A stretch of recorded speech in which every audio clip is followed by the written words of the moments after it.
Well, I just want to say that that was an amazing, dense, great deal of information, and we could give a course on what you just presented over a number of workshops. And what I just took away from that is what a banker wants to see, first and foremost, is a very knowledgeable business owner.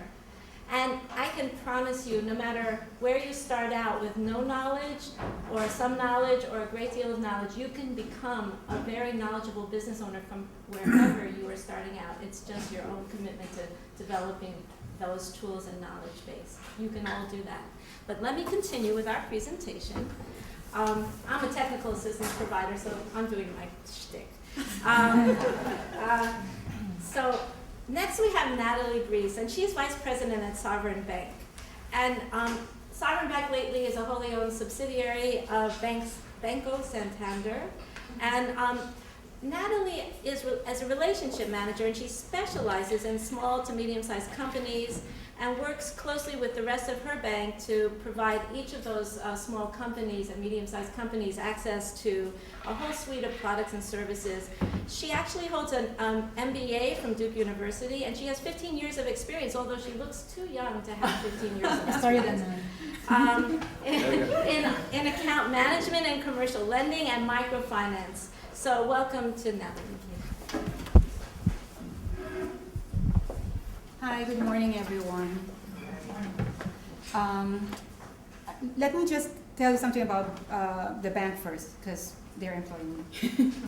I'm from Sovereign Bank, as Nancy mentioned. It's a wholly owned subsidiary of Banco Santander. Banco Santander is a bank that's headquartered in Madrid, Spain. We have 14,000 branches all over the world, and it operates in 40 countries. The history, just to give you a little bit of history, it marked its presence in the US back in 2006 when it first acquired 25% of Sovereign. And then early this year, they bought the rest of Sovereign. So now we're a wholly owned subsidiary. So Betty gave a very good presentation regarding what banks look at. And the documentary requirements are basically the same. You know, we look for 3 years of financial statements, tax returns, all those things. Depending on the size of business, you know, we could also look at internally prepared QuickBooks or other internally prepared financials. But I just want to go through this in such a way that I hope any investor, any entrepreneur, any businessman could understand. We have what we call 5 C's of credit. So try to put yourself in the shoes of a banker or an investor who wants to look at your business as an investment. So the first C that I want to talk about is capacity. And this overlaps with what Betty was, all these C's will overlap with what the detailed requirements that Betty mentioned earlier. So capacity meaning, are you capable to pay back the loan that you're requesting for? If you're requesting for a line of credit or a mortgage or a leasing facility, we want to make sure that you can pay it back. The bank is not in the business of taking your assets.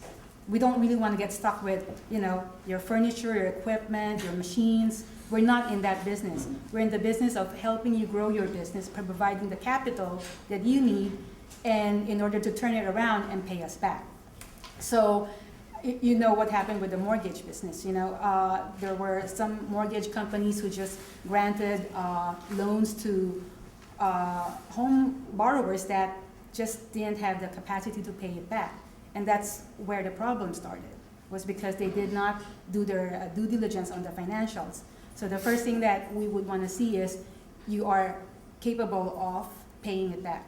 The second part of the capacity C is the capacity to manage this business, to take it to the next level, or whatever your business plan laid out. As Betty mentioned, it doesn't have to be in a very nice binder. It's all about the content of the business plan. And the business plan would show whether you are capable of, it would outline first what you want to do with your business. And secondly, we want to look at how you're going to take your business to where you want it to be based on your business plan. So it doesn't have to be 100 pages or 1,000 pages. It can be 5 pages. You can put your details in a separate package. Business plan should have an executive summary, 2 pages tops, 3 pages, just to talk about what you basically want to do in a nutshell. So that's capacity. The second thing is capital. As Betty mentioned, equity is very important. Balance sheet, a very strong balance sheet is very important these days. The banks are lending, but we want to make sure that we're providing sufficient capital to the right businesses. This whole conference talks about attainability, sustainability. Sustainability is not just about being green or it's overall sustainability. And what we're talking about here is financial sustainability. So we want to make sure that we are giving you a share of our funds, available funds for you to use for your business. But at the same time, we also want to make sure that you're also investing in your own business, not just in terms of efforts, but in terms of capital, in terms of money that you have earned from previous experiences. You're willing to invest all those things because you believe in your business. So that's the second C, capital. The third C is collateral. So although we do look at the capacity in terms of your financials, the strength of your financials, we want to also make sure that there's a second way out. And this is just sort of like a guarantee for the bank. In order for us to invest in your business, we want to make sure that there's a backup, there's a second way out. There's a plan B, in other words, in case something happens to your business, cash flow is not as projected, then there's some hard assets that can back your request. So this could be your business assets. Generally it's just going to be a blanket lien on your business assets. A lot of borrowers don't look at the documents that they sign. They feel, they always say like, I feel like I'm signing my life away, but I'm thinking, do you know specifically what part of your life you're signing away? So you have to look at the details. And most businesses, they get small lines of credit, and they're not aware that they actually place a lien. The bank had placed a lien on the business assets. So you have to think of those things. And most banks don't take second place on the lien on those business assets, just because it won't be sufficient at that point.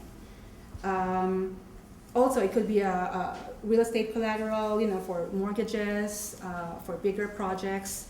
Equipment could be part of it. It could be through a term loan or a leasing facility that you can collateralize your equipment.